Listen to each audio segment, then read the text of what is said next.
आज घरोंडा के बस्ताड़ा में स्थित महिला महाविद्यालय में एक प्रेस कॉन्फ्रेंस कर बताया गया कि यह महाविद्यालय नया जरूर है, लेकिन किसी भी लिहाज से क्षेत्र के बाकी महाविद्यालयों से कमतर नहीं है। बताया गया कि पूरी सुविधाओं और अध्यापकों से लैस इस महाविद्यालय में नई छात्राओं को दाखिला जरूर लेना चाहिए। आज जो प्रेस कॉन्फ्रेंस बुलाई गई है उसका मुख्य उद्देश्य है कि सरकार ने जो ग्रामीण कॉलेज खोले हुए हैं, गवर्नमेंट कॉलेज, उनमें अधिक से अधिक एडमिशन हो, क्योंकि हम लोगों को ये लगता है कि कहीं ना कहीं पुराना एक परसेप्शन बना हुआ है कि जो पुराने कॉलेज हैं, चाहे वो प्राइवेट है चाहे वो गवर्नमेंट है, उन्हीं में ही बच्चों का एडमिशन हो। हम थोड़ा नई जगह पे एडमिशन लेने से डरते हैं।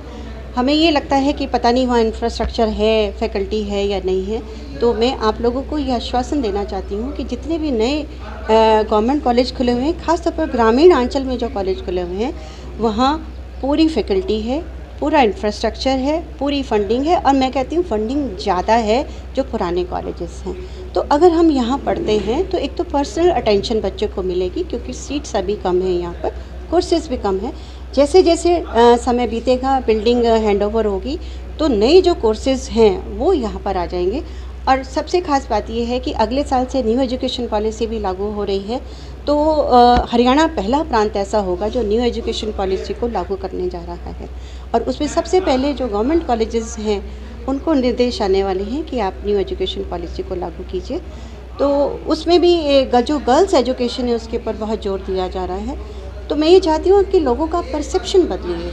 आप ये कहिए कि भी हमें जहाँ जो फैसिलिटी मिल रही है हम उसका फ़ायदा उठाएं। हम क्यों अपना बस में या हॉस्टल में अपने पैसे खर्च करें। अगर हमने बीए का कोर्स ही करना है तो हम करनाल पानीपत क्यों जाएं, हम बस्ताड़ा बस्तली कॉलेज में क्यों ना पढ़ें।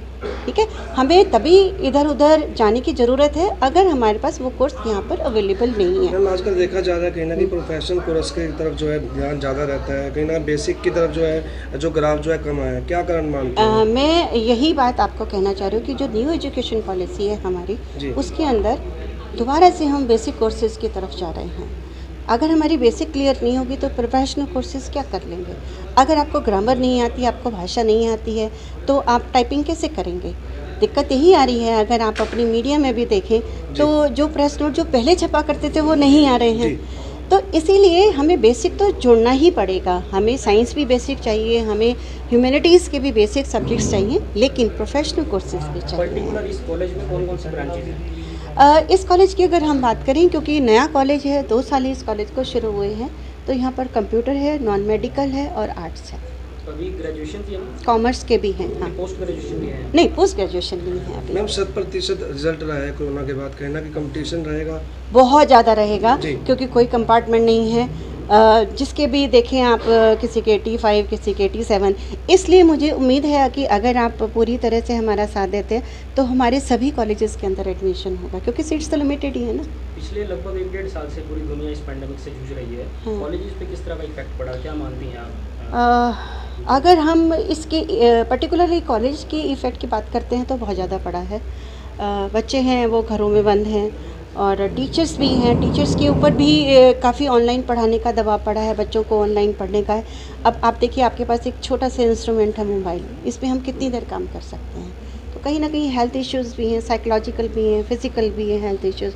तो कहीं ना कहीं हम लोग सफ़र तो करें। एजुकेशन तो सबसे ज़्यादा, अभी तक हम लोगों के लिए ये डायरेक्शन तो नहीं है कि कॉलेज के जो बच्चे हैं वो कॉलेज के अंदर आएंगे।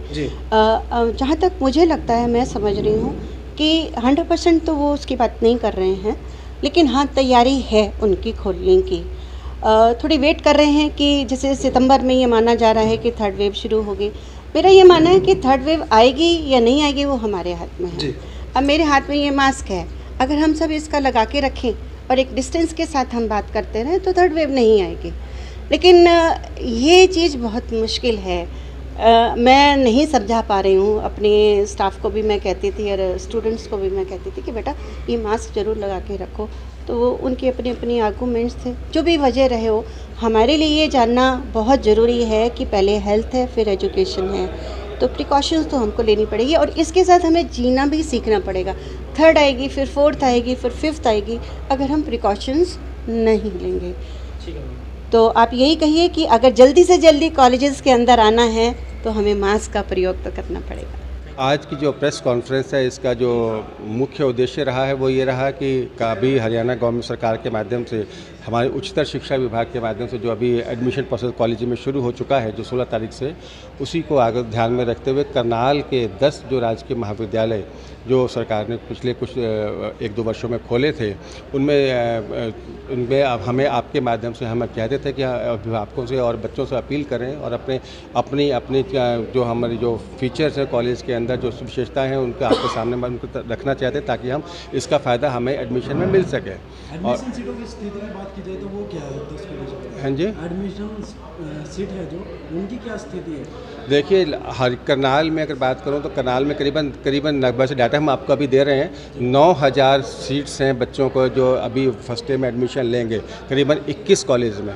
इस 9000 सीटों में लगभग 4900 सीट्स हमारे 10 राजकीय महाविद्यालयों के पास है, जो लगभग 54% जो टोटल सीट्स का शेयर हमारा बनता है इसमें। और जो 7 का जैसे बताया 10 कॉलेज जो अभी खुले थे, इसमें 3 कॉलेज पुराने हैं, 7 कॉलेज नए खोले गए हैं। ये 7 रूरल बेल्ट में कॉलेज खोले गए हैं और 7 ही कॉलेज ये महिलाओं को समर्पित कॉलेज हैं। तो और जो थोड़ी सी एक विडंबना रही है कि बच्चे तो एक तो नए कॉलेज होने की वजह से भी लोगों को थोड़ा सा अभी जानकारी नहीं है, और दूसरा ये भी रहा कि इसके अंदर की एक रहती है विचारधारा कि बच्चे गाँव से शहर की ओर भागते हैं।